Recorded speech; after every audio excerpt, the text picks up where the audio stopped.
Good evening, everyone, and welcome to this week's episode of The Weekend Show. We always have a great episode lined up for you. We are coming to you live this week right here from our studios in Salmiya. And, of course, we're going to be with you for the next full hour, bringing you all of our great segments, whether it's our reports, because, our crew have been busy, as usual, getting us reports from all over the state of Kuwait, trying to keep us updated and letting us know of all the great events and activities that are taking place right here in our beautiful Kuwait. And, of course, let's not forget, we're always joined by distinguished guests. We have two interviews for this week. A little later on in tonight's show, we'll be joined by Mr. Tariq Al-Rashid. Mr. Tariq is the Director of Operations and Technical Support at the Public Authority of Civil Information. We'll be talking a little bit about the new Government Mall 3 that is located at Jahra and some of their other services. And very shortly, we're going to be joined by Dr. Yehya Al-Hadban. Dr. Yehya is an Associate Research Scientist, and by Mr. Gopal Maheshwari, who is a Senior Research Specialist at Kuwait Institute for Scientific Research. We're talking about a very, very important topic, which is not just related to Kuwait, but it is worldwide. It's a very important topic, and we're talking about electricity. We're focusing on Kuwait, of course, so we'll see what's new and what Kisr is doing regarding electricity consumption. So all of that is coming your way over the next hour right here on tonight's show. We're now going to start off our episodes with a great report, as usual, and coming up, we're taking a look at a conference on development plan, future of small businesses and employment.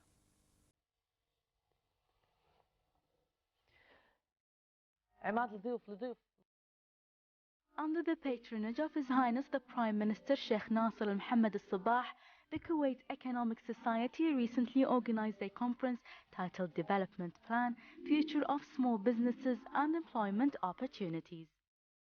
The event was aimed at shedding light on the development plan implemented by the state of Kuwait and the role of small businesses and projects by the Kuwaiti youth.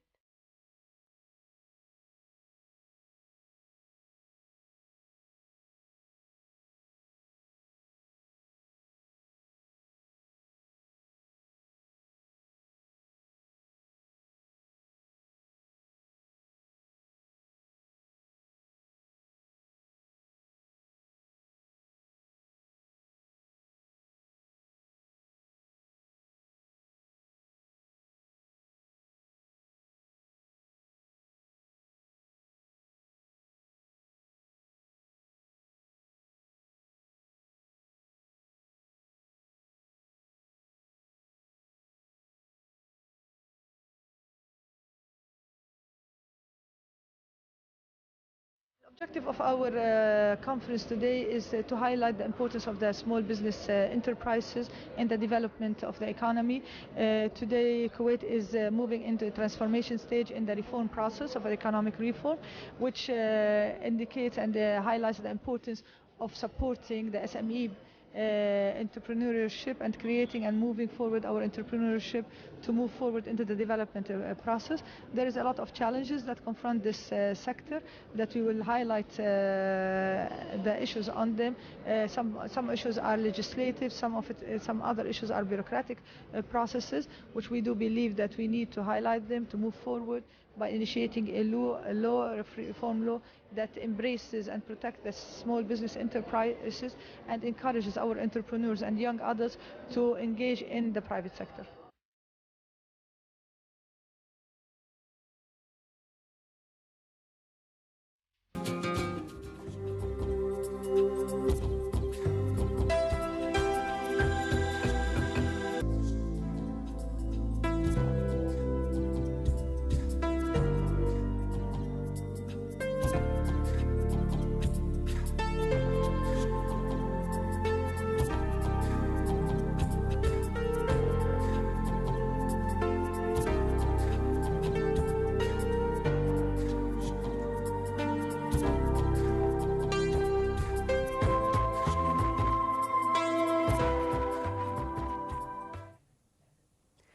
Welcome back. You are tuned to the weekend show, and right now it's time for our first interview for this week right here on the show.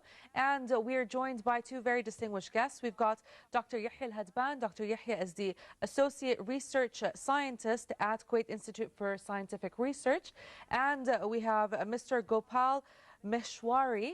Mr. Gopal is the Senior Research Specialist at also the Kuwait Institute for Scientific Research. I'd like to welcome you both to the weekend show. Thank you very much, Shayma. Well, it's a pleasure to have you here. And tonight we are talking about a topic that's very close to my heart personally, which is whether it's, we want to call it energy consumption or electricity in plain English. And, you know, I believe Kisser is playing a big role at the moment when it comes to electricity consumption. So if we can start off with Dr. Yehya, if you can describe to us the present situation when it comes to electricity right here in the state of Kuwait. Thank you, Shayma. First, I'd like to start by thanking KTV2 for giving us the chance to open a window to the kind of energy research that we conduct at Kisser.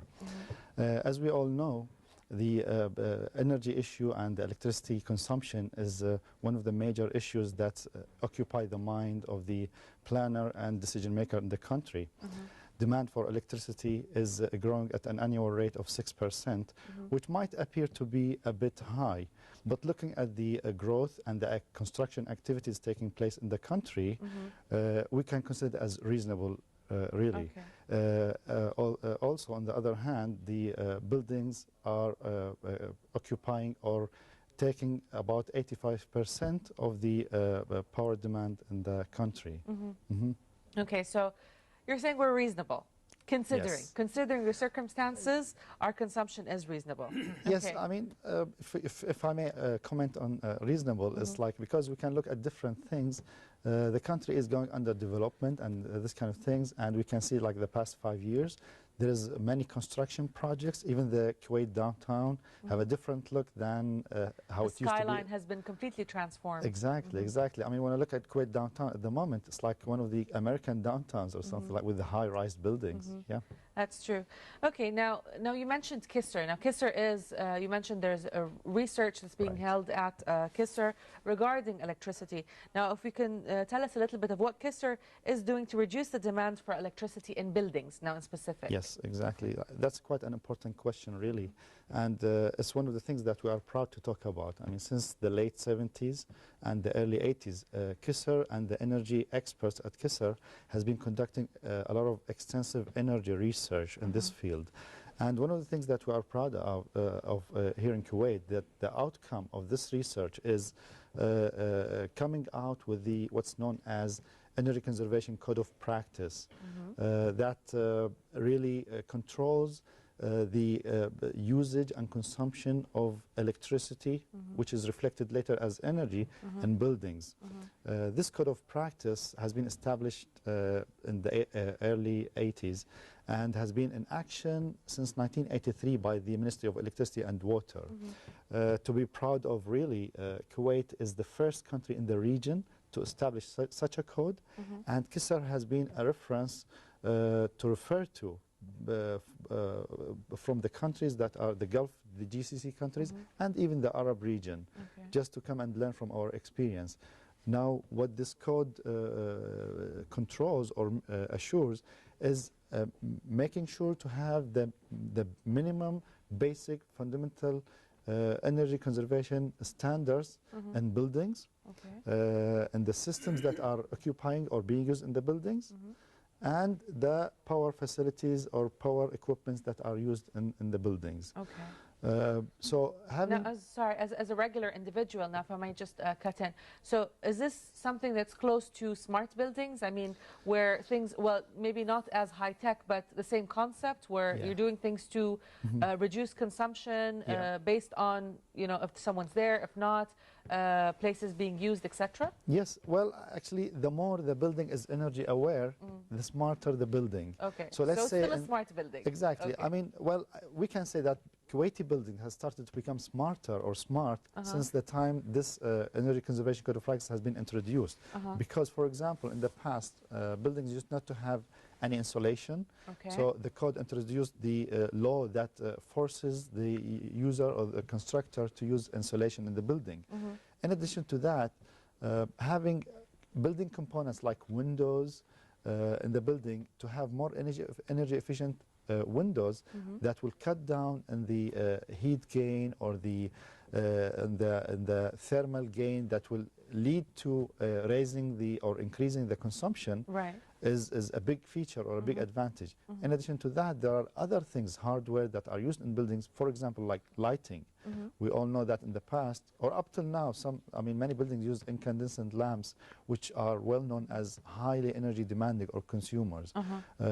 Now, since many years back, we can see that there are different kind of energy efficient lighting, like compact fluorescent and many other modern and state-of-the-art technologies that really gives you the amount of lighting required with less energy to consume. With less energy and heat, so it's all tied together. It's basically what you can do to make the building cooler and the insulation, etc. Then it'll require less to actually cool it down. So it's all a circle. It's a cycle, basically. Shaima, I'm beginning to doubt that you are an energy expert. I think. Well, no, I did say at the top of the show. You know, this is something that the whole world is concerned about, and the whole world's trying to do their part. Whether it's organizations, non-profit organizations, governments, individuals themselves. People are trying to become more aware. People are trying to be more green, and in the end, it's one benefit. We all live on the same planet, so it's for our planet at the end of the day. Exactly. Now, again, I'm going back to the whole world of reasonable. So you're saying we're reasonable and we're good. So what is Kisser doing, or what can Kisser do to make it better? The consumption. So there's always a starting point to start from. But development is always there. So whatever you achieve in this year, in 5 years' time, you need to revisit again and update or upgrade. So as the Energy Conservation Code of Practice was born in the 80s, Kisser team has been working hard in updating this code of practice. Technologies are changing and is developing and improving. Buildings, with their designs, with their structure, with their architecture, with the systems within the buildings, such as like air conditioning systems, lighting system in the building, all these things are being improved and developed and enhanced. So there's always a need to continuous research and finding out about these state-of-the-art technologies that are really performing better with less consumption of energy. So what we need to do always to go back and revisit this code of practice, do more research and enhance let's say the numbers that are within this code of practice. For example, if I may mention, although sometimes in public places we think that it's a too technical subject to talk about, but air conditioning systems they have what is known as a power factor. It's something that a power rating, like it's like the rate of consuming energy or electricity.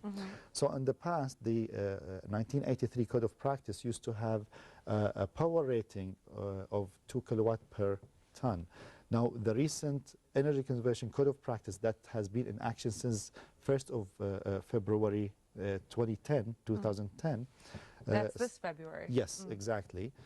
States a power rating of 1.7, which means that the maximum allowable consumption per ton is 1.7. So before it used to be 2, and now it became 1.7. In addition to that, in the past, we used to go for like energy efficient lighting, like compact fluorescent. Nowadays, there are more advanced technologies that we can adopt in our buildings, whether it's public buildings or residential buildings, that can allow efficient lighting to the building with less consumption. In addition to that, for example, if we look at the old code of practice, it used to allow energy efficient windows, but let's say it used to be single glazing, transparent windows, things like that. But now there are new designs and new windows with better optical properties that allows the lighting to come inside the building but blocks the heat, which will lead to less demand, limiting the cooling demand in the building. So there's always a need to go back, revisit, revise and update. So this is what Kisser is doing. And always be informed of what's out there in the market. Every day there's something new. A lot of people are working on new things to basically make things better and reduce the consumption of electricity. Okay, well, now, Mr. Gopal, now we're moving on a little bit with our interview because it can get very passionate and we can go on forever. Now, what are the smart operation strategies? If you can talk to us a little bit about that. KISAR energy conversion program has 3 elements Okay. for the buildings. Uh-huh. First was to make the buildings more energy efficient. Uh-huh. That means they will need less cooling for the same construction. Okay. That was the first step. Second step is to deploy energy efficient systems like air conditioning and lighting. These 2 aspects are very well taken care by the energy conversion code of practice, Okay. as Dr. Yehya has described. Uh-huh. But you know, this is good to have the energy efficient building. It is good to have energy efficient systems. But there is a third element of the conversion program which is very important and very effective. Uh-huh. If you don't operate them correctly, then you will not achieve the right goal. Right. And this is where KISAR has been working from 1995. How to make the system operate to give you the required comfort with minimum energy consumption. Same systems, same building, but operate them in line with the requirement. Right. Don't waste, give the right amount when it is required. It's just like when you manually, when you're leaving a room, you're switching off the light because nobody is going to be there, so you save the electricity. Right. Same way in the big buildings, automatic operations for the lighting, automatic operations for the air conditioning system. When people are not there, there should be minimum consumption. Today, if you go walk around in most of the buildings in Kuwait, they can consume their air conditioning system run at full capacity around the clock. Right. People are there, not there. So KISAR started working in this operation strategy, which we call smart operation strategies, which are very effective. We have been working from 1995. We have chosen very important government and private buildings, and our results have been very, very promising. We have the experience and expertise which can save as much as 20% energy in any of the building. So it's basically, I mean, just to get an idea, is it like motion detectors? Is it, so is, are things like this being installed or going to be installed? I mean, well, what is being done now for us, these are homegrown operation strategies. okay. We look into the building operation, how the building is being utilized, and operate our systems accordingly. As a simple example, if the people are not there in the night time, you run your air conditioning systems at high temperature, switch off the air circulation, keep the lights off automatically. Especially in the government buildings, there are no people to take care of it. That's true. Yeah, building automation systems are there, but they are not being effectively utilized. So give the right comfort with minimum energy consumption, minimize the wastage. Our strategies, which have been done from 1995 till now, have won a lot of regional and international awards and recognitions. And same operation strategy have been applied recently in the Venice Mall, which is the subject of the talk. This project was led by Dr. Yehya Al-Hadban, and it was, besides me, there was a team of engineer Hana Al-Taki, our certified energy manager in the field of HVAC, engineer Dina Al-Nakib, certified energy lighting expert, and then technician. So these results are going to be discussed in the seminar. So we have got very, very promising results. Well, definitely looking forward to hearing about that as well. Now, you touched up on Avenues Mall and what was being done by KISAR at the Avenues Mall. Can you elaborate more, Dr. Yehya, about that? Yes, actually we all know that the Avenues is one of the unique shopping centers in the Middle East, really, and I think it's the largest shopping mall in Kuwait. It has state-of-the-art architectural design and systems. So the mall by itself, with the services, the systems within, are state-of-the-art, energy efficient, very good in everything. But what we do is, like, when we come to a case or a situation like that, we try to hunt for more opportunities. Let's say I have the system is operating at good conditions and everything, so why not look at better opportunities so we can achieve more savings and better performance. So looking at the Avenues Mall at itself, and as a case study, we tried to study the dynamic behavior of the building from all aspects to build a picture about this, and then from there we can judge what we can do regarding this thing. So when we do an energy auditing study or with relation to energy conservation, we highlight 3 main elements. The main opportunity is how do we do changes without zero investment that will not cost the client anything. The second thing, how we do hunt for opportunities with minimum or minimal investment. And then the third one is the going for opportunities with major investment. So these are three main issues to tackle really. And we try our best to stress first on the zero investment opportunities because it is the most promising, in addition to it has like a better payback and things like that. This, and without any cutting in the weight of the other opportunities, because the more you invest, then the better in the future your system will perform, your building will perform, and things like that. Right, because it's a long-term investment. Whatever you're going to invest in right now, even if it's going to cost you, yes, it's a long-term investment. It'll play out along well throughout the years, basically. Yes, exactly. Okay. So from here, I'd like just to go to a point where you did ask Gopal regarding is it like occupancy sensors or things like that. What I said, like to understand the dynamic behavior of the building, we have to understand the nature of the building. We have different kind of buildings. We have residential buildings, we have office buildings, we have commercial buildings, we have shopping mall as the avenues, for example. So each type of building has its own occupancy pattern and let's say its own requirements. For example, it has to be custom made, basically, exactly, or tailor made, custom made, depending on demands for each organization or each building. Exactly, exactly. So I mean, when we come to a building like or a shopping mall like the avenues, we have to understand when the building is occupied, what are the requirements for the occupants, because we stress so hard on energy conservation, but we don't want to sacrifice the occupants' comfort. Right. We have to have the proper indoor conditions in the building so people are happy to be inside the building, and then next comes the energy conservation. Right. So we highlight all these things, and after highlighting, we try to operate any system, the air conditioning system, upon these requirements, trying to optimally operate the system and cut down in the consumption. In addition to that, like for example, if we understand the nature of the avenues mall by itself with a lot of skylight, that will give us the chance to enjoy and have the leisure of the daylight thing, so we can use less in the artificial lighting, which will lead to, I mean, cutting down in the consumption itself. Right. So understanding the dynamic behavior, the different requirements of the occupants and the building will help us come to a saving of some percentage. For example, if we look at the avenue itself, we did achieve some kind of like 12% savings in the avenues.